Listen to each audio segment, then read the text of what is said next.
Terkait dengan banyaknya pengembangan permasalahan di isu nasab ini di luar kitab Problematik Syajaratul Mubarakah, apa pertanyaan lain yang antum rasa belum terjawab sejauh ini?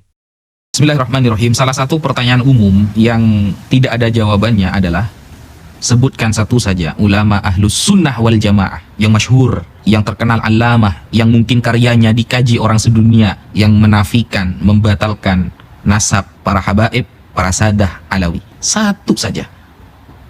Kalau ada satu ulama ahlus sunnah yang membatalkan atau menafikan, itu akan menjadi referensi kuat bagi si penuduh. Ternyata sampai detik ini tidak disebutkan satupun ulama ahlus sunnah baik dulu maupun sekarang yang membatalkan, menafikan atau mengoreksi atau mengkritik para sadah ba'alawi.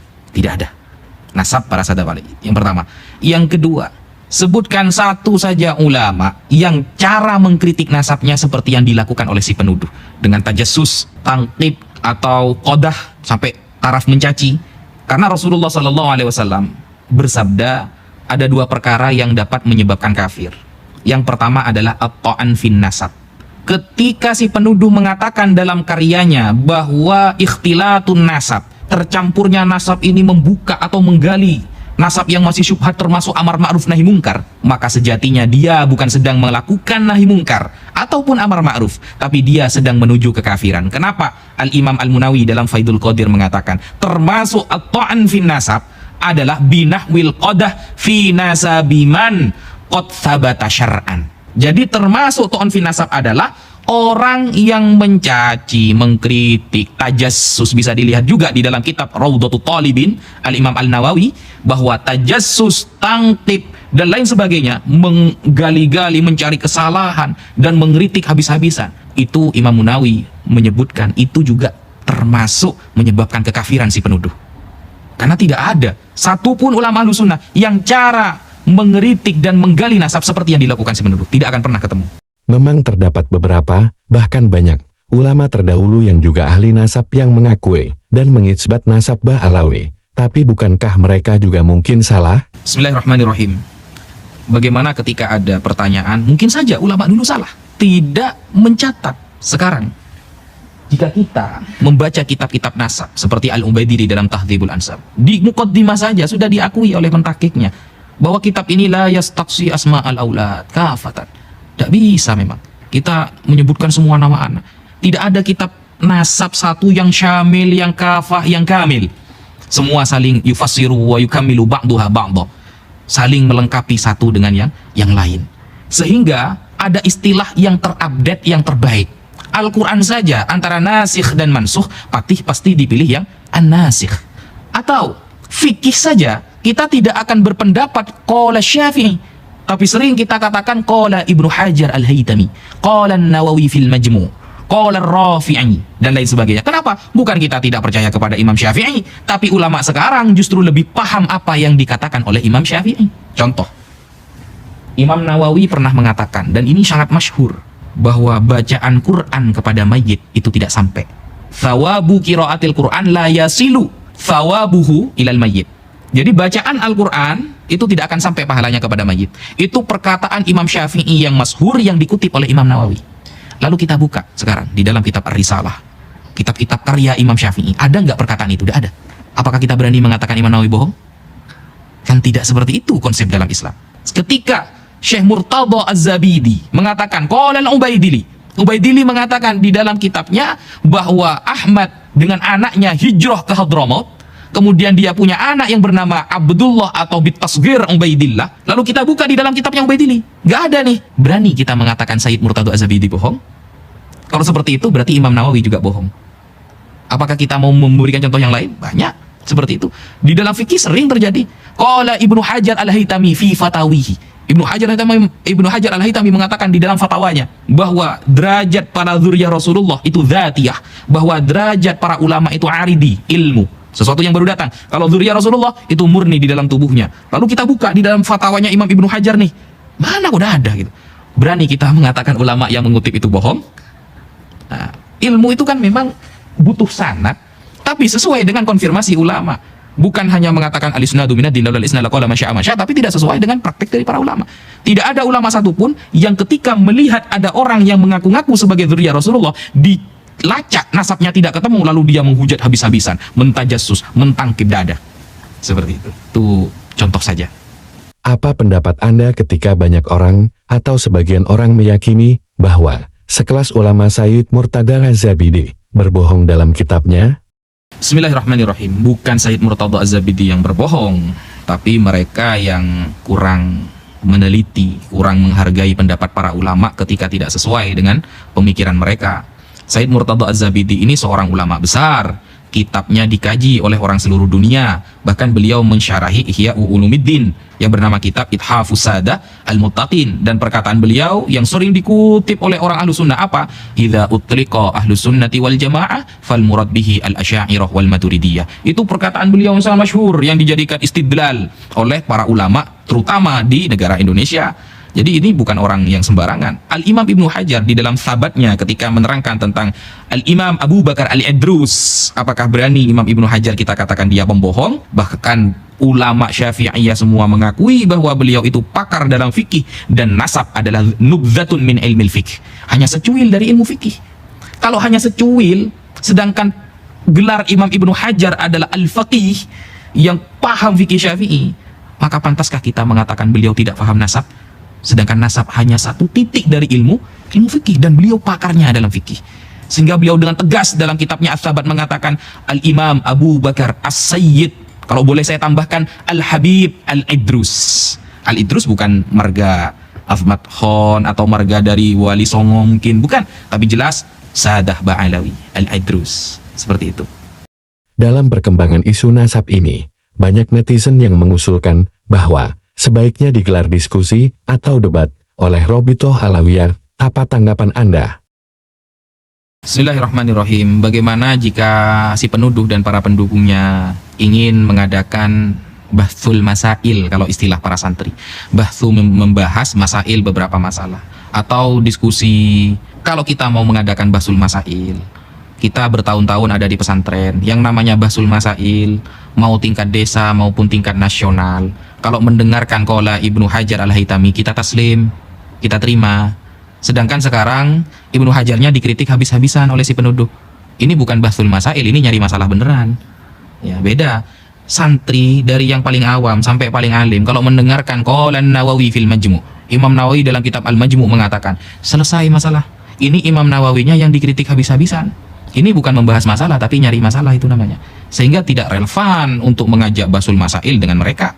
Apalagi sudah ada statement dari dia, wa in aftal muftun, sekalipun para ahli fatwa sedunia mengatakan bahwa Sadah Ba'alawi keturunan Rasulullah, maka saya tetap membatalkan. Maka kita sudah bisa memberikan nilai orang yang seperti ini. Kata Sayyid Muhammad, saya ingat Sayyid Muhammad di dalam kitab Al-Manhalul Latif menghadapi orang yang mengatakan cukup Al-Quran saja, tidak butuh hadis. Ngapain hadis? Hadis ini dikoreksi orang, perkataan manusia. Quran ini yang pasti dijamin. Nah, apa kata Sayyid Muhammad? Innahu aqallu wa akhqaru min ayyuradda aw yujadal. Dia terlalu remeh dan terlalu hina untuk kita tolak pendapatnya dan untuk kita ajak debat. Jadi dia terlalu remeh dan terlalu hina untuk ditolak pendapatnya, ya, di debat maksudnya, aw yujadal atau di debat, kata Sayyid Muhammad dalam kitab Al-Manhalul Latif. Sehingga kalau kita mau yurad, mau membantah pendapatnya, sudah percuma. Jadi fokus kita seharusnya sekarang menjelaskan kebenaran kepada umat. Tidak perlu fokus untuk membikin si penuduh ini faham dan setuju kepada pendapat kita, karena itu cukup mustahil bagi saya. Kenapa? Secara logika saja, ulama ditolak, apalagi Al-Fakir yang menjelaskan. Ketika ulama sedunia ditolak, siapa lagi di Indonesia yang berhak menjelaskan? Maka cukuplah kita meluruskan pemahaman umat, menjelaskan tentang kemuliaan Sadah Ba'alawi dan apa yang sudah disampaikan oleh para ulama kita ajarkan. Semata-mata hanya untuk meneruskan penjelasan para ulama agar masyarakat tidak tidak terprovokasi dan tidak dimasuki oleh pemikiran-pemikiran yang sesat dan menyesatkan. Salah satu kebohongan yang fatal yang mungkin bisa menyebabkan dia kafir, si penuduh kafir, seperti ketika mengatakan tidak ada istilah Habib di dalam Islam. Orang pertama kali yang mengatakan Habib adalah orang Yahudi dan Nasrani. Di dalam Al-Quran, nahnu abna Allah wa ahibba'uh. Kami adalah anak-anak Allah dan habib-habibnya Allah. Istilah Habib adalah istilah yang pertama kali dilontarkan oleh orang kafir. Jadi seolah-olah dia akan mengatakan kalau kita menggunakan Habib berarti niru orang kafir. Man tasyabbaha biqaumin fahuwa minhum. Arahnya kan ke sana nantinya itu. Nah, kalau seperti itu berarti sahabat Abdullah bin Abbas juga kafir. Kenapa? Al-Imam Al-Hafidh As-Sakhawi di dalam kitabnya Istijlabur Tiqail Ghuraf, beliau menyampaikan bahwa sahabat Abdullah bin Abbas lah orang pertama kali yang menyebutkan kata Habib kepada cucu Nabi Muhammad SAW. Suatu saat ketika Abdullah bin Abbas bertemu dengan salah satu cucu Rasulullah, Ali Zainal Abidin bin Husain bin Ali, apa kata sahabat Abdullah bin Abbas? Marhaban bil Habib ibnil Habib. Marhaban bil Habib ibnil Habib. Al-Habib putra dari Al-Habib. Isnaduhu sahih, sanadnya sahih. Sehingga ini kebohongan yang nyata yang dibungkus dengan narasi ilmiah, padahal orang yang mengungkapkannya bisa jatuh kepada kekufuran. Itu salah satu kebohongannya. Atau kebohongan yang lain, ketika mengatakan bahwa para habaib datang dibawa oleh Belanda, atau ketika menarasikan ketika berperang Anda ada di mana? Oh, ternyata Anda itu berkolaborasi dengan orang Belanda. Pantes, berarti Anda ini datang oleh Belanda, mendukung dan memberikan bantuan penuh kepada orang-orang Belanda. Nah, ini kebohongan yang nyata dan fatal untuk meyakininya. Kenapa? Pada tahun 1825 sampai 1830 Masehi, ketika perang besar melawan Belanda di tanah Jawa yang dipimpin oleh Pangeran Diponegoro, saat itu siapa habaib yang ada di barisan terdepan mewakili beliau, menjadi panglima beliau, yaitu Al-Habib As-Sayyid Hasan Munadi bin Alwi Ba'abud. Beliau tercatat, termaktub, dan terkonsumsi oleh masyarakat sejarah tersebut. Ba'abud ini bukan gelar yang lain, tapi gelar dari Sadah Ba'alawi. Atau ketika perang di Palembang, sehingga Palembang tumbang waktu melawan Belanda, siapa yang ada di depan yang membantu Sultan Badaruddin sebagai Sultan Palembang ketika itu? Al-Habib Muhammad Umar As-Segaf. Dan yang akhirnya beliau, Umar bin Muhammad As-Segaf ini akhirnya menjadi mantu beliau. Dan ketika kerajaan Palembang tumbang saat itu, beliau dan Sultan Badaruddin dibuang oleh Belanda ke Ternate sampai wafat di sana. Apakah itu namanya mendukung Belanda? Sehingga sejarah-sejarah seperti itu perlu untuk kita ungkapkan, sehingga kita bisa lebih melihat melek akidah, melek sejarah, dan melek Ahlus Sunnah wal Jamaah. Kemudian ada narasi dari si penuduh ketika sudah mulai ada di pojok dan tidak bisa menjawab semua statement yang kita ajukan, lari kepada tes DNA. Tes DNA ini kalau kita bahasa Arabkan namanya Al-Basmah Al-Wirathiyah. Itu tes DNA yang dapat diambil manfaatnya dalam beberapa hal saja. Contoh seperti masalah lakit, anak yang hilang hasil nemu ya. Mungkin nanti gennya dilihat dari mana. Tapi kalau untuk itsbatun nasab, sebutkan satu saja ulama Ahlus Sunnah wal Jamaah yang ada di dunia ini yang mengatakan tes DNA bisa untuk itsbatun nasab. Kalau kita dikatakan, oh kamu tidak mau sama teknologi. Nah, teknologi, kita lihat dulu teknologi ini. Kalau ini masuk kepada kajian fikih, maka tidak boleh menggunakan teknologi apapun sesuai perspektif pribadi. Tapi harus konfirmasi dari para ulama fikih. Harus validasi dari para ulama fikih. Jangankan tes DNA yang kita pegang setiap hari, HP. HP ini dibahas oleh para ulama fikih. Ketika arahnya kepada kebaikan menjadi pahala, maka ketika arahnya kepada mudarat maka menjadi dosa. Jadi apapun yang konsepnya menyentuh kepada ilmu fikih, apapun yang perkara itu menyentuh kepada ilmu fikih, kita punya rujukan, namanya ulama fikih.